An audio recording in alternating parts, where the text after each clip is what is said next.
피아노 치는 할머니가 될래. 회원 여러분 안녕하십니까? 피아노 치는 할머니가 될래의 방장 배용호입니다. 제가 할머니가 아니고 남자라서 깜짝 놀랐다는 분들이 많으신데 제가 할머니라서 제목을 그렇게 지은 것이 아니고, 제가 작년에 아주 재밌게 읽었던 에세이 피아노 치는 할머니가 될래 라는 에세이가 있었습니다. 그 책에서 제목을 차용을 해온 건데, 책을 읽으면서 정말 이 나이 먹고 할 수 있는 취미로서 피아노가 정말 좋겠다 이런 생각이 들어서 이런 방을 개설을 하게 됐습니다. 피아노 치는 할머니가 될래라는 책은 일본의 그 전직 신문 기자가 직접 은퇴하고 나서, 퇴직을 하고 나서 피아노를 치는 과정을 글로 남긴 그런 에세이인데 굉장히 재미있습니다. 한 번씩 꼭 읽어보시기를 바라고요. 그래서 피아노를 취미로 하는, 또는 취미로 하고 싶어하는 그런 분들이 모여서 서로 피아노를 주제로 담소도 나누고, 내가 이러한 곡을 요즘 연습하고 있다 이렇게 보여주기도 하고, 그러면서 이 부분은 좀 어려운데 어떻게 하면 잘 될까 이렇게 물어보기도 하고, 또 거기에 대해서 아는 사람들은 어떠한 조언도 좀 해주고, 그러한 자연스러운 모임을 생각을 해서 피아노 치는 할머니가 될래라는 방을 만들어 놓고 보니까 뜻밖의 저는 도레미파솔라시도도 몰라요. 아주 어렸을 때 바이엘 조금 쳤는데 그 이후로 오랫동안 안 쳐서 잘 몰라요. 여기 피아노도 가르쳐 주나요? 이러한 그 이야기를 하시는 분들이 많아서 여러 사람들의 그러한 부탁이랄까, 권유랄까를 참고해서 제가 이런 영상을 만들게 됐습니다. 피아노 치는 할머니가 되고 싶은 분들을 위한 영상이라고 생각하시면 될 거고요. 그래서 먼저 피아노 치는 할머니가 될까 말까 망설이는 분들을 위해서 피아노가 얼마나 좋은 취미인지, 왜 좋은 취미인지에 대해서 먼저 말씀드릴까 합니다. 저는 음악 심리 치료사 1급 자격증을 가지고 있는 음악 심리 치료사인데, 음악 치료사가 되기 위해서 공부를 하는 과정에서 이 악기를 다룬다는 것이 굉장히 우리에게 큰 도움이 된다라고 하는 것을 많이 배웠습니다. 일단 다양한 악기를 연주하려면 우리 몸에 다양한 근육들을 사용하게 됩니다. 대근육, 큰 근육과 또 손가락 같은 작은 근육, 소근육을 사용하게 되는데, 이 피아노는 이 대근육과 소근육을 골고루 사용하는 아주 좋은 악기입니다. 그래서 우리 신체 활동, 신체 움직임에 굉장히 도움이 많이 되고요. 그 다음에 이 피아노를 치게 되면은 정서적으로, 피아노뿐만 아니라 음악이 정서적으로 우리에게 아주 큰 안정을 주고, 그래서 스트레스 완화와 불면증 치료 이런 곳에 아주 널리 음악이 사용되고 있는데, 자기가 본인이 직접 연주하는 것은 듣는 것보다도 더 큰 정서적인 안정을 주고, 또 피아노의 그 깊이 빠지게 되면, 저는 사실은 산매를 경험한 것은 피아노 칠 때 말고는 없습니다. 저도 명상을 하기 위해서 이곳저곳 다양한 곳에 가서 다양한 명상, 윗바사나 명상도 배우고 가나손도 해보고 다양한 명상을 해봤는데, 그 명상을 할 때보다 오히려 저는 피아노 연주를 할 때 더 깊은 산매에 빠지는 것 같은 그런 느낌이 드는데, 어쨌든 이 피아노 연주는 우리에게 신체적으로, 그 다음에 정서적으로 굉장히 큰 도움이 된다. 그래서 피아노가 정말 우리가 하는 데에 좋은 악기다. 그 다음에 무엇보다도 피아노는 사실은 혼자 할 수 있는 악기입니다. 현악기라든지 관악기는 혼자 하기가 좀 쉽지 않거든요. 그래서 다른 어떤 밴드에 속한다거나 아마추어 오케스트라에 가입을 한다거나 이렇게 해야 제대로 즐길 수 있는데, 피아노는 혼자서도 충분히 즐길 수 있습니다. 무엇보다도 사실은 피아노가 배우기가 쉬운 악기입니다. 왜 그러냐 하면, 현악기 같은 경우에는 굉장히 배우기가 어렵습니다. 일단 음이 주어지지가 않습니다. 본인이 자기가 그 음을 직접 만들어내야 되거든요. 자세한 설명은 너무 음악적이라서 좀 어려우니까 생략을 하지만, 단적인 예를 들어서 피아노는 그냥 도를 누르면 도 소리가 납니다. 그런데 바이올린이나 첼로는 도를라고 생각하고 짚었다 하더라도 반드시 도 소리가 나는 것은 아니거든요. 핑거보드, 이 줄이 이렇게 있고 손가락을 대는 곳을 핑거보드라고 부르는데, 핑거보드에 아무런 표시가 되어 있지 않습니다. 그래서 자기가 직접 도 소리를 찾아서 만들어내야 되는 굉장히 어려운 악기입니다, 현악기들은.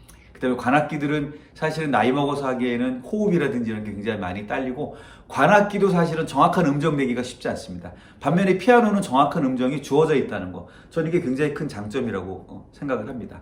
그 다음에 피아노는 다른 무엇보다도 화성을 낼 수 있는 그런 악기입니다. 일단 이론적으로 한꺼번에 10가지 소리를 낼 수 있잖아요. 손가락이 10개니까. 그래서 우리가 다양한 화성을 만들어낼 수 있는데 현악기나 관악기는 한 번에 한 음만 소리를 낼 수 있습니다. 관악기는 당연히 한 번에 한 음이고요. 현악기도 뭐 더블 스탑이라고 해서 한꺼번에 2개의 현을 긋는 그런 연주 기법이 있습니다만 이건 굉장히 어려운 연주 기법으로 굉장히 고수가 되어야지만 할 수 있는 것이고 그래봐야 2개 음밖에 낼 수 없기 때문에 최소한 화성을 표현하려면 3음 정도는 나야 되거든요.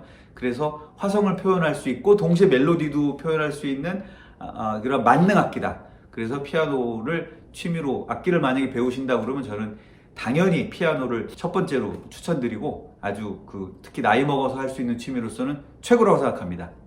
자, 그렇다면 이 피아노를 이렇게 좋은 악기인 피아노를 내가 취미로 하기로 했다. 그러면 무엇을 해야 될까요? 먼저 당연히 우리가 골프를 취미로 하려면 골프채를 사야 되겠죠. 자전거를 취미로 하려면 자전거를 사야 되겠죠.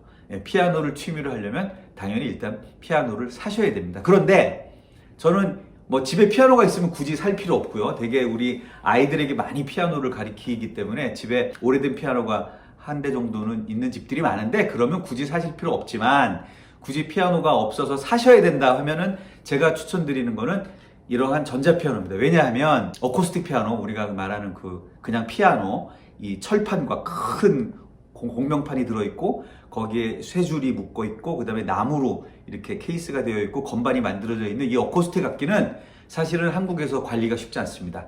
아시다시피 우리나라는 여름에 비가 많이 와서 습하고요. 겨울에는 반대로 굉장히 건조합니다. 그렇게 되면은 이 나무로 만든 피아노가 습할 때는 늘어났다가 또 건조할 때는 줄어들었다가 이걸 반복하면서 악기의 음이 다 틀어집니다. 그래서 정확하게 연주를 하기 위해서는 최소한 1년에 한 번, 권장하기로는 1년에 2번 조율을 해야 되는데 조율 비용이 만만치 않습니다. 가정집 같은 경우에는 한 15만 원 정도씩 받는 것 같은데 그럼 1년에 한 30만 원 그냥 깨지잖아요. 조율비로. 그 다음에 밤에 연습할 수가 없습니다. 뭐 밤은커녕 낮에도 아파트 같은 경우에는 낮에도 연습하는 것이 다른 층에 계신 분들에게 굉장히 또 폐가 될 수도 있습니다. 반면에 전자악기는 일단은 습기 이런 거에서 음이 틀어질 염려가 없고요. 고장이 나면 고장이 났지. 그 다음에 이렇게 스피커로 소리가 나기 때문에 볼륨을 아주 작게 해놓는다든지 아니면 정 거슬리면은 헤드폰을 끼고 얼마든지 연습을 할 수가 있기 때문에 이왕 사실 거면 전자악기를 사셔라. 그리고 전자악기를 사실 거면은 비싼 악기를 굳이 사실 필요는 없다. 저는 그렇게 생각합니다. 그래서 일단 100만 원 이하로 시작하셔라. 한 7, 80만 원대에 뭐 야마하 P125라든지 P225급의 악기, 제가 야마하를 쓰기 때문에 지금 야마하만 예를 들었지만 뭐 그 밖에 다른 메이커에서도 비슷한 가격대에 비슷한 성능의 좋은 피아노들이 많이 나와 있습니다. 그래서 그런 피아노를 사셔라. 그리고 당근이나 이런 중고 마켓에서도 중고로 좋은 상태의 악기를 싼 가격에 한 5, 60만 원대 가격으로 충분히 사실 수가 있습니다. 그래서 그렇게 사셔라. 이렇게 권해드리고 싶습니다. 자, 그 다음에 이제 악기를 사셨으면은 연습을 하시고 또 배우셔야죠. 일단은 알파벳을 모르고는 영어를 할 수 없고 또 가나다라 마바사를 모르고 한글을 읽을 수 없듯이 피아노도 악보를 읽는 법, 그 다음에 기초를 모르고는 피아노를 취미로 할 수가 없습니다. 그래서 어쩔 수 없이 피아노가 나 완전 초보다, 난 하나도 칠 줄 모른다, 그러신 분들은 꼭 레슨을 받으시기를 권해드립니다. 레슨은 최소한 1년은 레슨을 받으셔야 그 다음에 자기가 원하는 취미 활동을 할 수가 있습니다. 그 레슨을 왜 꼭 받아야 되느냐 하면은 첫째는 이 악기나 운동은 독학으로 하는 게 쉽지 않습니다. 왜 독학이 쉽지 않냐면은 일단은 우리 몸이 편한 대로, 자기 편한 대로 하게 돼 있습니다. 그래서 뭐 골프도 그렇고 수영도 그렇고 뭐 테니스도 그렇고 이게 혼자 하기 쉽지 않거든요. 코치가 제대로 된 폼을 가르쳐 줘야, 그 다음에 폼이 굉장히 중요하거든요. 그래서 제대로 된 폼을 배워서 해야 됩니다. 그래서 악기도 마찬가지입니다. 정확한 자세가 일단 첫 번째 가장 중요하고요. 초반에 자세를 정확하게 배우지 못하면은 나중에 발전해 나가는데 굉장히 어려움이 있을 수 있습니다. 그 다음에 두 번째, 우리가 운동도 그렇고 악기도 그렇고 레슨을 받는 이유는 자기가 실수를 하는 것을 정확하게 교정받기 위해서입니다. 왜냐하면 본인은 자기가 실수하는 것을 잘 알 수가 없어요. 자기가 실수를 한 걸 알면 그렇게 하지 않겠죠. 그래서 레슨을 받게 되면 선생님께서 이거는 그 부분은 이렇게 하시는 게 좋습니다라고 교정해 줄 수 있다. 이것이 굉장히 중요한 이유고요. 또 혼자 하다 보면은 어떤 문제가 있냐면은 굉장히 어려운 쪽으로 갑니다. 몸은 편하다고 생각하는데 무슨 얘기냐면은 잘하는 사람들 보면요, 수영 잘하시는 분들을 보면, 제가 요즘 수영을 아침마다 하고 있어서 수영을 예를 많이 드는데 굉장히 쉽게 합니다. 잘하시는 분들은 보면 쉽게 해요. 못하는 사람들이 어렵게 합니다. 예. 그래서 왜 저렇게 어렵게 할까? 그거는 제대로 안 배워서 그런 거예요. 그래서 제대로 배우면 오히려 쉽습니다. 피아노도 이렇게 저희 피아노 치는 할머니의 모임에 오셔서 피아노 치시는 분들 이렇게 보면은 굉장히 쉬운 것을 어려운 운지법으로, 어려운 손가락으로 이렇게 하시더라고요. 그래서 왜 그렇게 하세요? 그러면 본인이 몰라요. 그렇게 하는 것이 더 어렵다는 것을. 그냥 자기는 습관적으로 그렇게 한대요. 그런데 그게 더 어렵습니다. 오히려 제대로 배우면 더 쉽게 할 수 있는 것을 혼자 하다 보면 더 어려운 길로 가게 된다. 그것을 교정하기 위해서라도 레슨은 꼭 받으셔야 된다. 도대체 레슨을 얼마나 많이 받아야 되는데요? 아까 말씀드렸듯이 기간은 1년이면 되고요. 레슨 주기는 제가 추천드리는 거는 일주일에 한 번 정도만 받으셔도 충분하다고 생각을 합니다. 왜냐하면 악기 레슨은 그래요. 저번 시간에 선생님한테 배운 것이 완전하게 습득이 되지 않으면 그 다음 시간에 선생님이 뭘 새로운 걸 가르쳐 줄 수가 없습니다.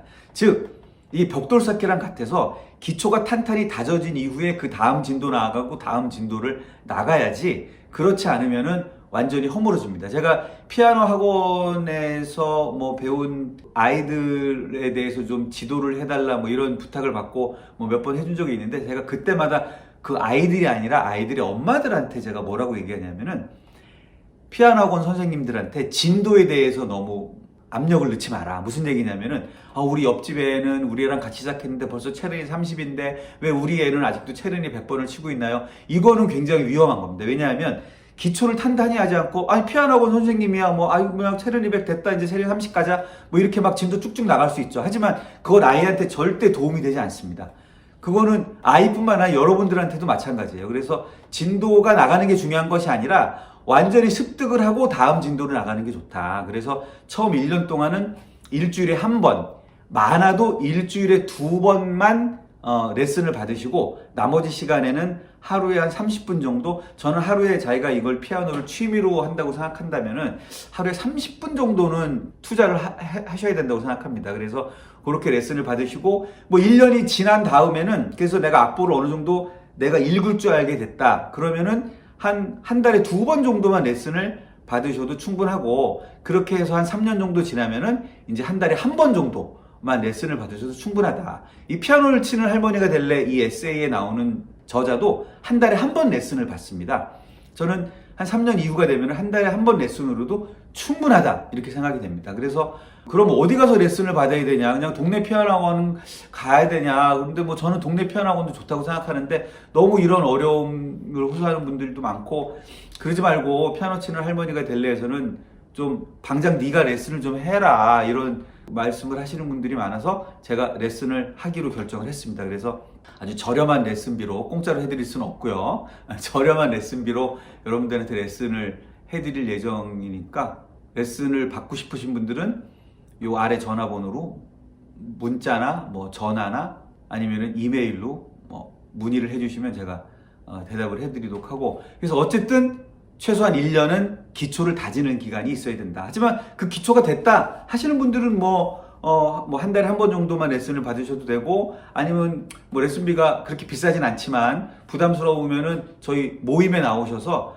뭐 간단하게 원포인트로 이렇게 다른 분들에게 조언을 들으시는 것도 저는 좋다고 생각합니다. 그 다음에 마지막으로 추천드리는 것은, 피아노는 혼자 하는 악기이기 때문에 그것이 장점이기도 하지만 또 단점이 될 수도 있습니다. 혼자 하게 되면은 좀 지겨워질 수도 있고 의욕이 떨어질 수도 있고, 이럴 때 그 피아노를 같이 좋아하는 사람들이 모이는 동호회에 나가면 좋다. 우리 피아노 치는 할머니 같이 이런 동호회에 모여서 피아노를 치는 거에 대해서 정보도 입수하고, 그 다음에 내가 연습했던 걸 다른 사람들한테 보여주기도 하고, 그러면서 혹시 모르는 실수를 한다고 그러면은 다른 사람들한테 조언을 들을 수도 있고, 또 아니면 다른 사람들한테 내가 조언을 해줄 수도 있고, 그 다음에 또 피아노에 대해서 꺼져가던 그런 어떤 그 동기가 다시 살아나고 동기부여가 되기도 하고, 그렇기 때문에 한 일주일에 한 번 정도, 뭐 일주일에 한 번이 부담스러우면은 한 달에 한두 번이라도 이런 모임에 나가서 같이 피아노를 좋아하는 동호인들끼리 모여서 이런저런 얘기도 하고, 이러한 동호회 활동을 하면은 또 굉장히 도움이 된다, 이렇게 조언을 드리고요. 그래서 피아노 치는 할머니가 될래 모임에서 피아노가 치는 할머니가 되고 싶어 하시는 그 분들에게 제가 오늘 조언 드리는 것은, 일단은 첫 번째, 피아노는 굉장히 나이 먹고 할 수 있는 좋은 취미다. 그리고 악기를 하나 한다면은 저는 당연히 피아노를 해야 된다고 생각하고요. 그래서 피아노 강추드린다 말씀드렸고, 피아노 여러 가지 장점들, 대근육, 소근육을 골고루 쓰고 정서적으로 좋다는 거 말씀드렸고요. 그 다음에 피아노를 치려면 당연히 피아노가 하나 있어야 되는데, 너무 비싼 피아노 사지 말고 100만 원대 이하의 한 7, 80만 원 또는 중고시장에 가면 한 5, 60만 원대의 그러한 피아노를 하나 꼭 구입하셨으면 좋겠고, 피아노 구입하실 때 망설여지신다면 이 모델을 내가 선택하는 것이 정말 옳은가? 라고 혹시 회의가 되신다면, 또는 확신이 안 되신다면 저한테 연락 주시면 제가 그건 사셔도 됩니다, 또는 사지 마십시오, 이렇게 딱 결정을 내려드리도록 하겠습니다. 그 다음에 피아노를 전혀 치실 줄 모른다면은 어쨌든 최소한 1년 정도는 레슨을 받아라. 레슨 주기는 일주일에 한 번 정도가 좋고, 하루에 30분씩 꾸준히 연습을 해서 기초를 충분히 다지고 다음으로 넘어가면 좋다. 마땅한 레슨 선생님이 없으면 저한테 오셔라. 요거는 약간 광고고요. 그 다음에 마지막으로 피아노 동호회 모임에 가서 계속 피아노에 대한 동기를 불태우고, 그 다음에 좋은 피아노 음악 뭐가 있는지 추천도 받고, 그래서 그것도 한번 들어보고, 내가 그동안에 했던 거 잘 못하지만 한번 보여주고, 또 다른 사람 피아노 연주도 한번 들어보고, 피아노 가지고 이런저런 수다도 떨다가 또 애 키우는 얘기, 요즘 손주 키우느라고 팍상 늙으신 할머니들도 많이 오시는데 뭐 그런저런 얘기, 하소연도 하고, 또는 때로는 격려도 받고, 뭐 그러한 피아노 동호회 모임도 적극적으로 활동을 하시면 좋지 않을까, 이런 생각이 듭니다. 피아노 치는 할머니가 될래 뜻밖의 우리 온라인으로는 회원이 굉장히 많으시는데, 모임에는 한 번에 한 서너 분 정도밖에 안 나오십니다. 아직도 망설이고 계시는 분들이 있으면 용기를 내셔서, 아무 부담 없이, 저희 회비도 없고요. 네, 회비가 얼마예요? 이러신 분들이 있는데 회비 없고요. 뭐 간식거리 사들고 오시는 거는 말이진 않습니다. 오시면 제가 커피하고 차는 대접을 해드리고요. 그래서 오셔서 피아노를 주제로 이런저런 재미있는 이야기를 나누시고, 나는 하나도 칠 줄 모르는데 그런 분들일수록 더 나오셔서 어떻게 하면 좋은지 한번 좀 이렇게 탐색도 해보시고, 그런 모임이니까 망설이지 마시고 나오시기를 그렇게 권유해 드립니다. 어떻게 제 조언이 피아노 치는 할머니가 될래에서 이렇게 가입만 해놓으시고 간만 보고 계신 분들에게 어떻게 도움이 좀 됐는지 모르겠고요. 다음 모임에는 좀 더 많은 분들이 함께하는 그런 자리가 됐으면 좋겠습니다. 네, 감사합니다.